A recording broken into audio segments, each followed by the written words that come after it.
Hello hi welcome back to my channel. ಎಲ್ಲರೂ ಹೇಗಿದ್ದೀರಾ? I hope ಎಲ್ಲರೂ ಚೆನ್ನಾಗಿದ್ದೀರಾ ಅಂತ ಭಾವಿಸ್ತಿದ್ದೀನಿ. ಸೊ ಈ ವ್ಲಾಗ್ ಬಂದು ಮಂಗಳವಾರದ ವ್ಲಾಗ್ ಆಗಿರುತ್ತೆ. ಮಂಗಳವಾರದ ನನ್ನ ಸಿಂಪಲ್ ಡೈಲಿ ರೊಟೀನನ್ನು ಈ ವ್ಲಾಗಲ್ಲಿ ನೀವು ನೋಡಬಹುದು. ಹಾಗೆ ಇವತ್ತಿನ ದಿನ ಮಾರ್ನಿಂಗ್ ತಿಂಡಿಗೆ ಎಗ್ ರೈಸನ್ನು ಮಾಡ್ತಿದ್ದೀನಿ. ಹಾಗೆ ಸಂಜೆಗೆ ಮಟನ್ ಪಲಾವ್ ಮಾಡಬೇಕು ಅಂದ್ಕೊಂಡಿದ್ದೀನಿ. ಸೊ ಮಟನ್ ಪಲಾವ್ ರೆಸಿಪಿನ ಶೇರ್ ಮಾಡ್ತೀನಿ ಇದೇ ವ್ಲಾಗಲ್ಲಿ. ಅದ್ರ ಜೊತೆಗೆ ಈಗ ಎಗ್ ರೈಸ್ ಮಾಡ್ತಿದ್ದೀನಿ. ಸೊ ಆ ರೆಸಿಪಿನೂ ಕೂಡ ಶೇರ್ ಮಾಡ್ತೀನಿ. ಇದ್ರ ಜೊತೆಗೆ ಲಕ್ಕಿ ಈಗ ಮಾತನ್ನ ಸ್ಟಾರ್ಟ್ ಮಾಡಿದಾನಲ್ವಾ, ಸೊ ಅವನ ಆಟ ಪಾಠ ಎಲ್ಲ ಒಂಚೂರು ಶೇರ್ ಮಾಡ್ತೀನಿ. ಹಾಗೆ ಮಂಗಳವಾರದ ದಿನ ಹೇಗೆ ಕಳೀತು ಅನ್ನೋದನ್ನ ಈ ವ್ಲಾಗಲ್ಲಿ ನೀವು ಕಂಪ್ಲೀಟ್ ಆಗಿ ನೋಡಬಹುದು. ವ್ಲಾಗನ್ನ ಶುರು ಮಾಡೋಕ್ಕೂ ಮುಂಚೆ ನಿಮ್ಗೊಂದು ಕಿವಿ ಮಾತು, ಪೂರ್ತಿಯಾಗಿ ವಿಡಿಯೋ ನೋಡಿ. ನಿಮ್ಗೆ ಏನಾದರೂ ವಿಡಿಯೋ ಸ್ವಲ್ಪನಾದರೂ ಇಷ್ಟ ಆದರೆ ಒಂದು ಪುಟ್ಟ ಲೈಕ್ ಕೊಡಿ ವಿಡಿಯೋಗೆ. ಹಾಗೆ ಮಿಸ್ ಮಾಡದೆ ನನ್ನ ಚಾನಲನ್ನು ಸಬ್ಸ್ಕ್ರೈಬ್ ಮಾಡ್ಕೊಳ್ಳೋ ಮುಖಾಂತರ ಪ್ಲೀಸ್ ನನಗೆ ಸಪೋರ್ಟ್ ಮಾಡಿ. ಸೊ ಇವತ್ತಿನ ವ್ಲಾಗನ್ನು ಶುರು ಮಾಡೋಣ. ತಟ್ಟೆಲಿ ಸೋಂಪು, ಮೆಂತ್ಯಕಾಳು, ಅದ್ರ ಜೊತೆಗೆ ಬಿಳಿ ಎಳ್ಳು ಮಿಕ್ಸ್ ಆಗಿದೆ. ಸೊ ಮೆಂತ್ಯಕಾಳನ್ನೆಲ್ಲ ತೆಗಿತಿದ್ದೀನಿ. ಇವತ್ತಿನ ಡಿಟಾಕ್ಸ್ ಡ್ರಿಂಕು ಈ ಮೆಂತ್ಯಕಾಳನ್ನು ಹಾಕಿ ಮಾಡ್ಕೊಳ್ಳೋಣ ಅಂದ್ಕೊಂಡಿದ್ದೀನಿ. ಸೊ ಮೆಂತ್ಯಕಾಳು ಅಷ್ಟೇ ತುಂಬಾ ಒಳ್ಳೆಯದು ಹೊಟ್ಟೆ ಕರಗಲಿಕ್ಕೆ. ನನಗಂತೂ ಸ್ವಲ್ಪ ಹೊಟ್ಟೆ ಜಾಸ್ತಿನೇ ಇದೆ, ಯಾಕಂದರೆ ಲಕ್ಕಿ ಬಾಣಂತನದಲ್ಲಿ ನಾನು ಹೊಟ್ಟೆಗೆ ಬಟ್ಟೆ ಕಟ್ಟಲಿಲ್ಲ. ಹಾಗಾಗಿ ಹೊಟ್ಟೆ ಸ್ವಲ್ಪ ಜಾಸ್ತಿನೇ ಕಾಣುತ್ತೆ. ಲಕ್ಕಿ ಹೊಟ್ಟೆಲಿರುವಾಗ ಹೊಟ್ಟೆ ಜಾಸ್ತಿ ಕಾಣ್ತಿತ್ತು ನನಗೆ. ಹಾಗೆ ಆಯುಷ್ಗೂ ಕೂಡ ಅಷ್ಟೇ. ನನಗೆ ಆಯುಷ್ ಹೊಟ್ಟೆಲಿರುವಾಗಲೂ ತುಂಬ ಜಾಸ್ತಿ ಹೊಟ್ಟೆ ಇತ್ತು. ಆಯುಷ್ ಹುಟ್ಟಿದಾಗಲೂ ಅಷ್ಟೇ ನನಗೊಂದು 2 ಇಯರ್ಸ್ ಇತ್ತು, ಹೊಟ್ಟೆ ಜಾಸ್ತಿನೇ ಇತ್ತು. ನಂತರ ಅದೇ ಕಡಿಮೆ ಆಯಿತು.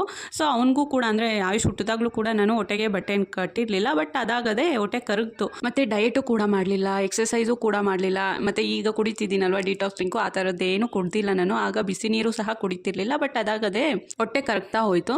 ಸೊ ಬಟ್ ಲಕ್ಕಿ ಹುಟ್ಟಿದ ಮೇಲೆ ಒಂಚೂರಾದರೂ ನನಗೆ ಹೊಟ್ಟೆ ಹೋಗಲೇ ಇಲ್ಲ ಗೊತ್ತಾ. ಅವ್ನು ಪ್ರೆಗ್ನೆಂಟಲ್ಲಿ ಎಷ್ಟು ಇತ್ತು ಹೊಟ್ಟೆ ಆಲ್ಮೋಸ್ಟು ಅಷ್ಟೇ ಇದೆ. ಒಂದು 2 ಸೆಂಟಿಮೀಟರ್ 3 ಸೆಂಟಿಮೀಟರ್ ಸ್ವಲ್ಪ ಕಡಿಮೆ ಆಗಿರ್ಬೋದು ಅಷ್ಟೇ. ಬಟ್ ಹೊಟ್ಟೆ ಮಾತ್ರ ಅವನು ಹೊಟ್ಟೆಲಿರುವಾಗ ಎಷ್ಟು ಕಾಣಿಸ್ತಿತ್ತು. ಸೊ ಈಗಲೂ ಅವ್ನು ಹುಟ್ಟಿದ ಮೇಲೂ ಕೂಡ ನನಗೆ ಹೊಟ್ಟೆ ಅಷ್ಟೇ ಕಾಣುತ್ತೆ. ಬಟ್ ಎಕ್ಸಸೈಸ್ ಮಾಡಿದ್ರೆ ಮತ್ತು ಡಯಟ್ ಮಾಡಿದ್ರೆ ಎಲ್ಲ ಹೋಗುತ್ತೆ. ಆ್ಯಕ್ಚುಲಿ 1 ಮಂತು, ಯಾವಾಗ ಅಂದರೆ ಜಾನ್ವರಿ ಫೆಬ್ರವರಿ ಟೈಮಲ್ಲಿ ನಾನು 1 ಮಂತು ಡಯಟಲ್ಲಿದ್ದೆ. ಅದ್ರ ಜೊತೆಗೆ ಎಕ್ಸಸೈಸ್ ಕೂಡ ಮಾಡ್ತಿದ್ದೆ, ವಾಕಿಂಗ್ ಕೂಡ ಮಾಡ್ತಿದ್ದೆ. ಸೊ ಬೊಜ್ಜು ಕರಗಲಿಕ್ಕೆ ಹೊಟ್ಟೆಗೆ ಮಾತ್ರ ಎಕ್ಸಸೈಸ್ ಬರುತ್ತಲ್ವಾ, ಅಂಥ ಎಕ್ಸಸೈಸ್ನು ಕೂಡ ಮಾಡಿದ್ದೆ. ಸೊ ಒಂದಷ್ಟು ಹೊಟ್ಟೆ ಕರಗಿತ್ತು, ಅಂದರೆ ತುಂಬ ಏನೂ ಅಲ್ಲ, ಒಂಚೂರಾದರೂ ಕರಗಿತ್ತು. ಅದನ್ನು ಕಂಟಿನ್ಯೂ ಮಾಡ್ತಾ ಬಂದಿದ್ದಿದ್ರೆ ಇಷ್ಟೊತ್ತಿಗಾಗಲೇ ಒಂದು ಅರ್ಧ ಹೊಟ್ಟೆ ಹೋಗಿರೋದೇನೋ, ಅಂದರೆ ಕರಗ್ತಿತ್ತೇನೋ. ಬಟ್ ಆಗ ಲಕ್ಕಿ ಫೀಡಿಂಗ್ ಮಾಡ್ತಿದ್ದ.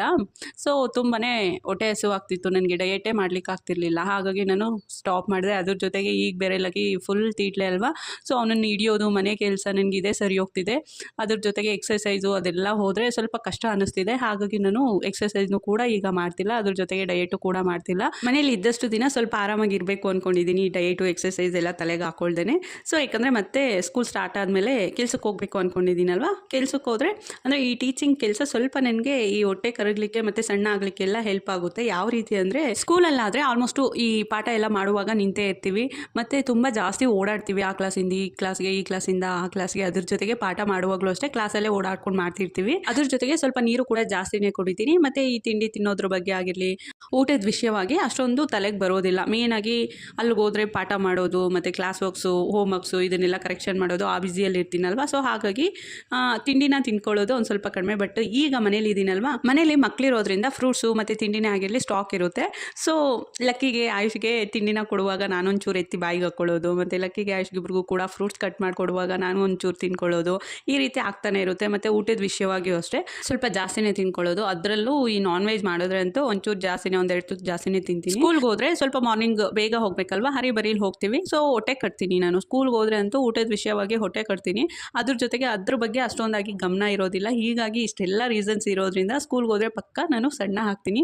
ಹಾಗಾಗಿ ನಾನು ಕೂಡ ಏನೂ ತಲೆ ಕೆಡಿಸ್ಕೊಳ್ತಿಲ್ಲ. ಸುಮ್ಮನೆ ಯಾಕೆ ಈಗ ಮನೇಲಿ ಡಯಟು, ಈ ಎಕ್ಸಸೈಸು ಅಂತ ಹೇಳಿ ನಾನು ಕೂಡ ಸುಮ್ಮನಾಗಿದ್ದೀನಿ. ಈಗ ಡಿಟಾಕ್ಸ್ ಡ್ರಿಂಕಿನ ವಿಷಯಕ್ಕೆ ಬರೋಣ. ಸೊ ನಾನು ಸಣ್ಣ ಆಗಬೇಕು ಅಂತ ಡಿಟಾಕ್ಸ್ ಡ್ರಿಂಕನ್ನು ಕುಡಿತಿಲ್ಲ. ಬರೀ ಡಿಟಾಕ್ಸ್ ಡ್ರಿಂಕ್ ಕುಡಿದ್ರೆ ಸಣ್ಣ ಆಗ್ತೀವಿ ಅನ್ನೋದು ಕೂಡ ಸುಳ್ಳು. ಸೊ ಈಗ 100%ಅಲ್ಲಿ ನಾವು 60% ಊಟದ ವಿಷಯವಾಗಿ ನಮಗೆ ಸ್ವಲ್ಪ ಬಾಯಿ ಕಟ್ಟಬೇಕು. ಇದರಿಂದ ನಾವು ಸಣ್ಣ ಆಗ್ತೀವಿ.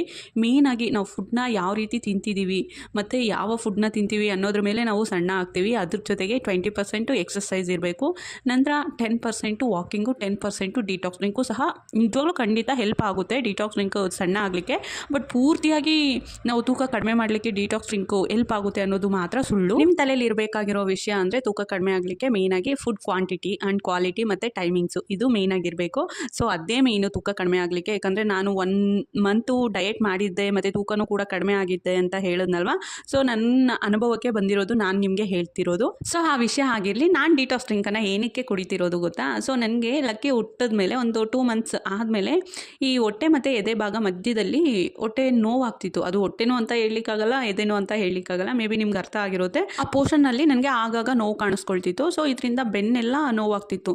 ಸೊ ಸೊಂಟದವರೆಗೂ ನೋವಾಗ್ತಿತ್ತು. ಆಗ ಜಾಸ್ತಿ ಅಂದರೆ ಸ್ವಲ್ಪ ಕಡಿಮೆ ಇದ್ದರೆ ಹಾಗೆ ನೋವು ಪಟ್ಕೊಂಡೇ ಇರ್ತಿದ್ದೆ. ಸ್ವಲ್ಪ ಜಾಸ್ತಿ ಆದಾಗ ಹಾಸ್ಪಿಟಲ್ಗೆ ನಾರ್ಮಲ್ಲು ಈ ಚಿಕ್ಕ ಪುಟ್ಟ ಕ್ಲಿನಿಕಲ್ಲೆಲ್ಲ ನಾವು ಜ್ವರಕ್ಕೆಲ್ಲ ತೋರಿಸ್ಕೊಳ್ತೀವಲ್ವ, ಅದೇ ಕ್ಲಿನಿಕ್ಗೆ ಹೋಗಿ ತೋರಿಸ್ಕೊಳ್ತಿದ್ದೆ. ಆಗ ತಕ್ಷಣಕ್ಕೆ ಅವರು ಒಂದು ಇಂಜೆಕ್ಷನ್ ಕೊಡ್ತಿದ್ರು, ಅದ್ರ ಜೊತೆಗೆ ಪೇನ್ ಕಿಲ್ಲರ್ ಟ್ಯಾಬ್ಲೆಟ್ಸ್ ಎಲ್ಲ ಕೊಡ್ತಿದ್ರು. ಸೊ 1-2 ದಿನದ ಮಟ್ಟಿಗೆ ವಾಸಿ ಆಗ್ತಿತ್ತು. ಅಂದರೆ 15 ಡೇಸ್ಗೊಮ್ಮೆ, 1 ಮಂತ್ಗೊಮ್ಮೆ, ಇದೇ ರೀತಿ ನನಗೆ ಒಂದು 6 ಮಂತ್ಸ್ವರೆಗೂ ಬರ್ತಾನೆ ಇರ್ತಿತ್ತು. ಸೊ ನಂತರ ನಾನು ಈ ಮನೆ ಅದೇ ಟೈಮಲ್ಲಿ ನಾವು ಕೂಡ ಮನೆ ಕೆಲಸ ಇಡ್ಸಿದ್ದು. ಸೊ ಈ ಮನೆ ಬ್ಯುಸಿಯಲ್ಲಿ ನಾನು ಅಷ್ಟಾಗಿ ತಲೆ ಕೆಡಿಸ್ಕೊಳ್ಲಿಲ್ಲ. ಅಂದರೆ ಹೊಟ್ಟೆ ನೋವು ಬಂದಾಗ ಹೋಗ್ತಿದ್ದೆ, ಕ್ಲಿನಿಕಲ್ಲಿ ತೋರಿಸ್ಕೊಳ್ತಿದ್ದೆ, ಮಾತ್ರೆ ಇಂಜೆಕ್ಷನ್ ತೊಗೊಳ್ತಿದ್ದೆ, ಮತ್ತೆ ಬರ್ತಿದ್ದೆ. ಅದು ಸ್ವಲ್ಪ ಕಡಿಮೆ ಆಗೋದಲ್ವ, ಸುಮ್ಮನೆ ಆಗ್ತಿದ್ವಿ. ಇದೇ ರೀತಿ ಆಗಾಗ ಆಗ್ತಿತ್ತು. ಸೊ ನಂತರ ನಾನು ಈ ಮನೆಗೆ ಬಂದಮೇಲೆ ಒಂದು 3 ಮಂತ್ಸ್ಗೇನೋ ಮನೆ ಅಂತೂ ಆಯಿತು. ಸೊ ಈಗ ಅದ್ರ ಬಗ್ಗೆ ಚಿಂತೆ ಇಲ್ಲ ಅಲ್ವಾ. ಈಗಾದರೂ ಸ್ವಲ್ಪ ಸಣ್ಣ ಆಗೋದ್ರ ಬಗ್ಗೆ ಚಿಂತೆ ಮಾಡೋಣ ಅಂತ ಹೇಳಿ ಯೂಟ್ಯೂಬಲ್ಲಿ ನಾನು ಸಣ್ಣ ಆಗಲಿಕ್ಕೆ ಏನೆಲ್ಲ ಮಾಡ್ತಾರೆ, ಯಾವ ರೀತಿ ಸಣ್ಣ ಆಗಬಹುದು ಅಂತ ವೀಡಿಯೋಸ್ ನೋಡ್ತಿದ್ದೆ. ಸೊ ಆಗ ಎಕ್ಸಸೈಸ್ ತೋರಿಸ್ತಿದ್ರು, ಅದ್ರ ಜೊತೆಗೆ ಒಂದಷ್ಟು ಡಯಟ್ ಪ್ಲ್ಯಾನ್ಸು, ಮತ್ತು ಅದ್ರ ಜೊತೆಗೆ ಈ ಡಿಟಾಕ್ಸ್ ಡ್ರಿಂಕೂ ಕೂಡ ತೋರಿಸಿದ್ರು. ಆಗ ನಾನು ಶುರು ಮಾಡಿಕೊಂಡೆ ಈ ಡಿಟಾಕ್ಸ್ ಡ್ರಿಂಕನ್ನು ಕುಡಿಲಿಕ್ಕೆ. ಸೊ ಯಾವಾಗ ಈ ಡಿಟಾಕ್ಸ್ ಡ್ರಿಂಕನ್ನು ಕುಡಿಲಿಕ್ಕೆ ಶುರು ಮಾಡಿದ್ನೋ, ಅದೇ ನಾನು ಹೇಳಿದ್ನಲ್ಲ, ಹೊಟ್ಟೆ ಮೇಲ್ಭಾಗ ಮತ್ತು ಎದೆ ಕೆಳಭಾಗದಲ್ಲಿ ನನಗೆ ನೋವಾಗ್ತಿತ್ತು ಅಂತ ಹೇಳಿ, ಅದಂತೂ ಕಂಪ್ಲೀಟು ಸ್ಟಾಪ್ ಆಗೋಯಿತು ಗೊತ್ತಾ. ಇದರಿಂದನೇ ನೋಡಿ ನಾನು ಡಿಟಾಕ್ಸ್ ಡ್ರಿಂಕನ್ನು ಆವತ್ತು ಶುರು ಮಾಡಿರೋದು, ಇವತ್ತಿನ ತನಕ ಸ್ಟಾಪ್ ಮಾಡಿಲ್ಲ. ಸೊ ಲಾಸ್ಟ್ ಇಯರು ಸೆಪ್ಟೆಂಬರೋ ಅಕ್ಟೋಬರಲ್ಲೋ ನಾನು ಕುಡಿಲಿಕ್ಕೆ ಶುರು ಮಾಡಿದ್ದು. ಅದ್ರ ಜೊತೆಗೆ ಲಕ್ಕಿ ಹುಟ್ಟಿದ ಮೇಲೆ ಆಗಾಗ ವೈಟ್ ಬ್ಲೀಡಿಂಗು ಸಹ ಕಾಣಿಸ್ಕೊಳ್ತಿತ್ತು. ನೋಡಿ, ಈ ಡಿಟಾಕ್ಸ್ ಡ್ರಿಂಕನ್ನು ಯಾವಾಗ ಕುಡಿದೆ ಅದು ಕೂಡ ಸ್ಟಾಪ್ ಆಯಿತು. ಇದರಿಂದನೇ ಅಂತ ನಾನು ಹೇಳ್ತಿಲ್ಲ, ಬಟ್ ಇದರಿಂದ ಆಗಿಲ್ಲ ಅಂತಲೂ ಕೂಡ ನಾನು ಹೇಳಲಿಕ್ಕೆ ಸಾಧ್ಯ ಇಲ್ಲ. ಯಾಕಂದರೆ ನಾನು ವೈಟ್ ಬ್ಲೀಡಿಂಗ್ ಸ್ಟಾಪ್ ಆಗಲಿಕ್ಕೆ ಹೋಗಿ ಸಪ್ರೇಟಾಗಿ ಏನು ಟ್ರೀಟ್ಮೆಂಟ್ ತೊಗೊಂಡಿಲ್ಲ. ಯಾವಾಗ ಈ ಡಿಟಾಕ್ಸ್ ಡ್ರಿಂಕನ್ನು ಕುಡಿಲಿಕ್ಕೆ ಶುರು ಮಾಡೋದ್ನೋ ಆಗ ಅದಾಗದೆ ಸ್ಟಾಪ್ ಆಯಿತು. ಸೊ ಎಷ್ಟೆಲ್ಲ ಬೆನಿಫಿಟ್ಸ್ ಇದೆ ಗೊತ್ತಾ ಈ ಡಿಟಾಕ್ಸ್ ಡ್ರಿಂಕಿಂದ. ಮೇಯ್ನಾಗಿ ಈ ಡಿಟಾಕ್ಸ್ ಡ್ರಿಂಕ್ ಮಾಡ್ಕೊಂಡು ಕುಡಿಲೇಬೇಕು ಅಂತ ಏನೂ ಇಲ್ಲ. ಸೊ ಖಾಲಿ ಹೊಟ್ಟೆಯಲ್ಲಿ ಎದ್ದಿದ ತಕ್ಷಣ ನಾವು ಒಂದು ಗ್ಲಾಸ್ನಷ್ಟು, ಅಂದರೆ ಒಂದು ದೊಡ್ಡ ಗ್ಲಾಸ್ನಷ್ಟು ಬೆಚ್ಚಗಿರೋ ನೀರನ್ನು ಕುಡಿದ್ರೂ ಸಹ ನಮಗೆ ಒಳ್ಳೆ ಬೆನಿಫಿಟ್ಸ್ ಇದೆ. ಸೊ ನಾವು ಇನ್ನೂ ಚೆನ್ನಾಗಿ ಹೆಲ್ತಿಯಾಗಿರಬೇಕು, ತಾಳ್ಮೆ ಇದೆ ನಮಗೆ ಅನ್ನೋದಾದರೆ ನೀವು ಮಾರ್ನಿಂಗ್ ಎದ್ದಿದ ತಕ್ಷಣ ಸೊ ಒಂದು 2 ಗ್ಲಾಸ್ಗೆ ಒಂದಷ್ಟು ಮೆಂತ್ಯಕಾಳನ್ನು ಹಾಕಿ ಚೆನ್ನಾಗಿ ಕುದಿಸಿ, ನಂತರ ಒಂದು ಸ್ವಲ್ಪ ಆರಿಸಿ, ಸೊ ಆ ನೀರನ್ನು ಕೂಡ ನೀವು ಕಲ್ಸಕ್ಕರೆ, ಇಲ್ಲಾಂದರೆ ಜೇನುತುಪ್ಪ, ಇಲ್ಲಾಂದರೆ ನಿಂಬೆಹಣ್ಣಿನ ರಸ ಹಾಕ್ಕೊಂಡು ಕುಡೀರಿ.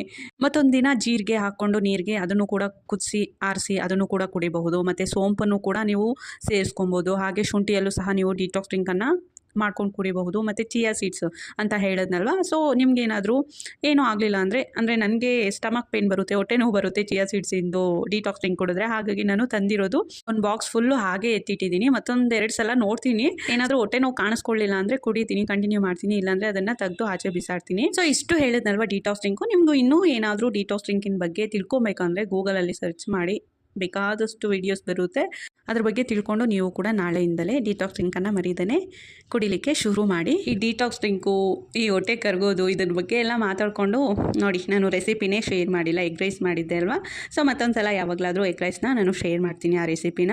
ಇವತ್ತು ಕೂಡ ತುಂಬಾ ಚೆನ್ನಾಗಿ ಬಂದಿತ್ತು ಎಗ್ ರೈಸು. ಅಂದರೆ ಯಾವಾಗಲೇ ಮಾಡಲಿ ಚೆನ್ನಾಗಿರುತ್ತೆ. ನಾನು ಎಲ್ಲ ಟೈಮು ಒಂದೇ ರೀತಿ ಎಗ್ ರೈಸನ್ನು ಮಾಡೋದಿಲ್ಲ. ಸೊ 2ರಿಂದ 3 ರೀತಿ ನಾವು ಎಗ್ ರೈಸನ್ನು ಡಿಫ್ರೆಂಟಾಗಿ ಮಾಡ್ಕೊಬಹುದು. ಇವತ್ತು ಮಾಡಿದ ಎಗ್ ರೈಸು ಕೂಡ ತುಂಬಾ ಚೆನ್ನಾಗಿತ್ತು ಟೇಸ್ಟ್ ವೈಸು.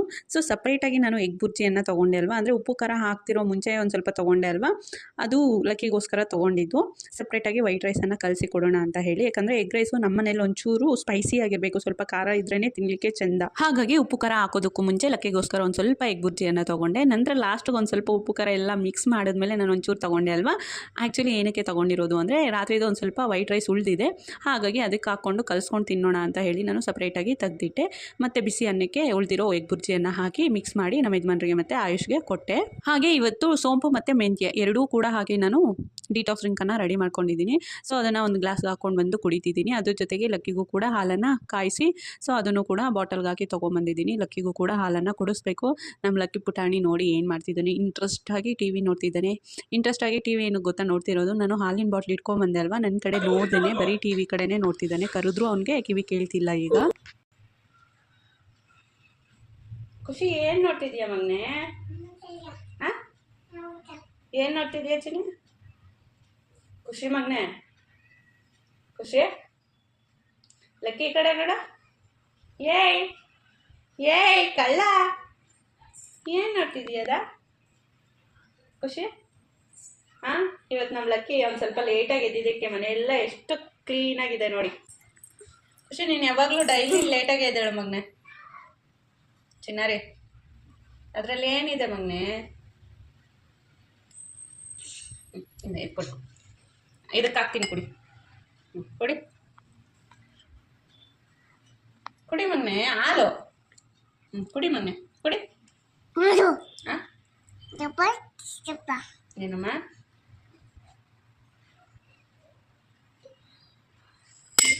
ಹೋಯ್ತು, ಚೆಲ್ಲಾಯ್ತು. ಚೆಲ್ಲಬಾರ್ದು ಮಗನೆ ಅದು.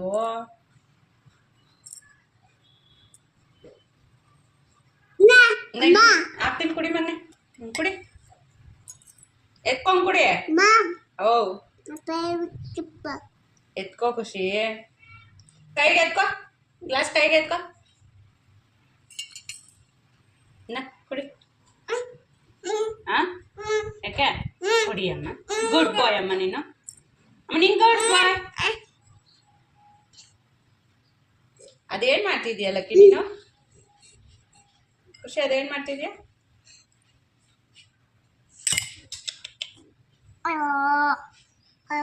ಓ, ಪೇಟ. ಕುಡಿ ಮಗನೆ, ಬಾಯಿಗೆ ಏನಾದ್ರು ಹೋಗ್ತೈತಾ? ಸುಮ್ಮನಲ್ಲಿ ಇಟ್ಕೊಂತೀಯ ಮತ್ತೆ ಅಲ್ಲೇ ಆಕ್ಟಿಂಗ್ ಮಾಡ್ಕೊಂಡು ಅಲ್ಲ, ಬಾಯಿವರೆಗೂ ಏನಾದ್ರು ಹೋಗ್ತಿದ್ಯಾ ಹಾಲು? ಕೆಳಗಡೆ ಕೆಳಗಡೆ ಹಾಕ್ಬಾರ್ದು ಮಗನೆ. ಅಮ್ಮ ಹೊಡಿಯುತ್ತೆ. ಬಿಡ, ನೀನ್ ಸುಮ್ಮನೆ ಕುಡಿಯಲ್ಲ ಅಲ್ಲೇ. ಎಲ್ಲ ಆಕ್ಟಿಂಗ್ಗೆ. ಕೋತಿ ಬಂದ, ಕೋತಿಯಿಂದ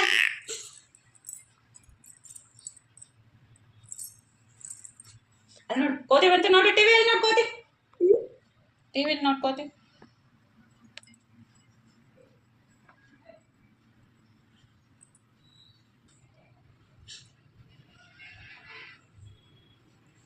ಅವ್ರಿಗೆ ಪಪ್ಪಿ ಅಂತ ಕೊಡ್ತೀನಿ, ಅವ್ರಿಗೆ ಪಪ್ಪಿ ಅಂತ ಕೊಡ್ತೀನಿ.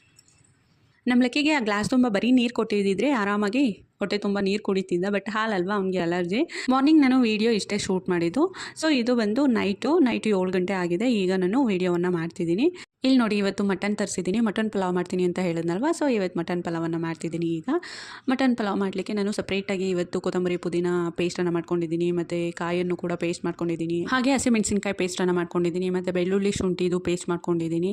ಸೊ ಟೊಮ್ಯಾಟೋವನ್ನು ರುಬ್ಬಿ ಪೇಸ್ಟ್ ಮಾಡ್ಕೊಂಡಿದ್ದೀನಿ. ಅದ್ರ ಜೊತೆಗೆ ಚಕ್ಕೆ, ಲವಂಗ, ಸೋಂಪು, ಗಸಗಸೆ ಹಾಕಿ ಕುಟ್ಟಿ ಪುಡಿ ಮಾಡ್ಕೊಂಡಿದ್ದೀನಿ. ಅದು ಸಾಂಬಾರ್ಗೆ ಹಾಕ್ಲಿಕ್ಕೆ ಹೇಳಿ. ಸೊ ನಾನು ಚಿಕನ್ ಸಾಂಬಾರ್ಗೂ ಮತ್ತು ಮಟನ್ ಪಲಾವ್ಗೂ ಎರಡಕ್ಕೂ ಕೂಡ ಸಪ್ರೇಟಾಗಿ ಎಲ್ಲದನ್ನು ಕೂಡ ರುಬ್ಕೊಂಡಿರೋದು. ಸೊ ಇಲ್ಲಿ ಪೀಸಸ್ ನೋಡ್ತಿದ್ದೀನಿ. ಆ್ಯಕ್ಚುಲಿ ಮಟನ್ದು ಸಣ್ಣದಾಗಿದ್ದರೆ ಚೆಂದ, ಸ್ವಲ್ಪ ಬೇಗ ಬೇಯುತ್ತಲ್ವ, ಹಾಗಾಗಿ ನೋಡ್ತಿದ್ದೀನಿ ಯಾವುದಾದ್ರೂ ಕಟ್ ಮಾಡಬೇಕಾ ಅಂತ. ಸೊ ಸಣ್ಣದಾಗೆ ಹೊಡ್ಸ್ಕೊಂಬಂದಿದ್ದಾರೆ. ಹಾಗೆ ನೋಡಿ, ಇಲ್ಲಿ ಚಿಕನ್ನಂತೂ ನಮ್ಮ ಆಯುಷ್ಗೆ ಮತ್ತು ನಮ್ಮ ಯಜಮಾನ್ರಿಗೆ ಚಿಕನ್ ಇರಬೇಕಲ್ವ. ಸೊ ಅವರು ಮಟನ್ ತಿನ್ನೋದಿಲ್ಲ. ಪಲಾವ್ ತಿಂತೀನಿ ಅಂತ ಹೇಳಿದ್ದಾರೆ, ಅಂದರೆ ಪೀಸಸ್ ಬಿಟ್ಟು ಬರೀ ರೈಸ್ ತಿಂತೀನಿ ಅಂತ ಹೇಳಿದ್ದಾರೆ. ಸೊ ಹಾಗಾಗಿ ಎಲ್ಲರಿಗೂ ಸೇರಿ ಮಟನ್ ಪಲಾವನ್ನು ಮಾಡ್ತಿದ್ದೀನಿ. ಹಾಗೆ ಚಿಕನ್ ಸಾಂಬಾರನ್ನು ಕೂಡ ಮಾಡ್ತಿದ್ದೀನಿ.